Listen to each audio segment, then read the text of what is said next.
Hello everyone, ఈరోజు నా స్టైల్లో చామగడ్డల పులుసు అయితే చేస్తున్నాను. షేర్ చేసుకుందామంటే ఈ వీడియో చేస్తున్నాను.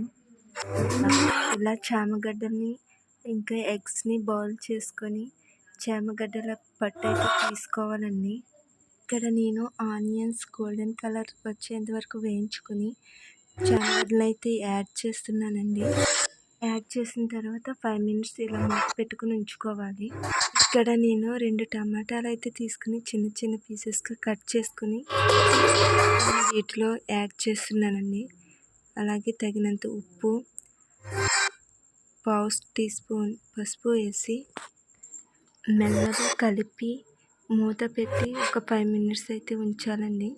మినిట్స్ తర్వాత మూత తీసి మెల్లగా ఇలా కలుపుకుని ఒక పావు టీ స్పూన్ ధనియాల పౌడర్, సరిపడినంత కారం వేసుకుని ఇక్కడ నేను నిమ్మకాయ చింతపండు అయితే తీసుకుని నానబెట్టుకుని ఒక 10 నిమిషాలు ఒకసారి వాష్ చేసుకుని ఇలా రసం తీసి వేస్తున్నానండి.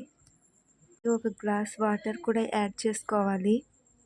ఒక గ్లాస్ వాటర్ అయితే యాడ్ చేసుకుని మెల్లగా ఇలా తిప్పి కొంచెం సేపు మూత పెట్టి ఒక 5 మినిట్స్ అయితే ఉంచాలండి.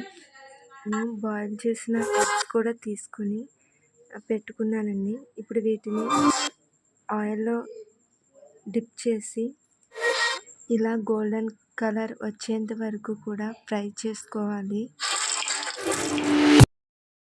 ఈ ఎగ్స్ తీసుకున్నానండి. 3 ఎగ్స్ కూడా ఇలా గోల్డెన్ కలర్ వచ్చేంత వరకు ఫ్రై చేసుకోవాలి.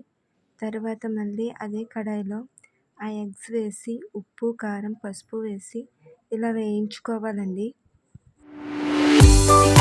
ఇక్కడ నేను చామగడ్డ పులుసులో అయితే ఈ ఎగ్స్ని యాడ్ చేస్తున్నాను కదా. ఇక్కడ నేను ఎగ్స్ని అయితే 3 ఎగ్స్ని యాడ్ చేశాను. ఎగ్స్ యాడ్ చేసిన తర్వాత మెల్లగా ఇలా తిప్పుకోవాలండి. తర్వాత ఒక 5 మినిట్స్ మూత పెట్టి ఉంచాలి. ఇలా 5 మినిట్స్ అయితే మూత పెట్టి ఉంచాలి. కర్రీ అయితే దగ్గరికి అయితే అయ్యిందండి. ఇప్పుడు దీంట్లో కొంచెం కొత్తిమీర యాడ్ చేసుకుని 5 మినిట్స్ అయితే మూత పెట్టుకుని ఉంచుకోవాలి. కర్రీ అయితే కంప్లీట్ అయిపోయిందండి. ప్లీజ్ నా వీడియో కనుక మీకు నచ్చినట్లయితే like and share and subscribe చేసుకోండి ప్లీజ్.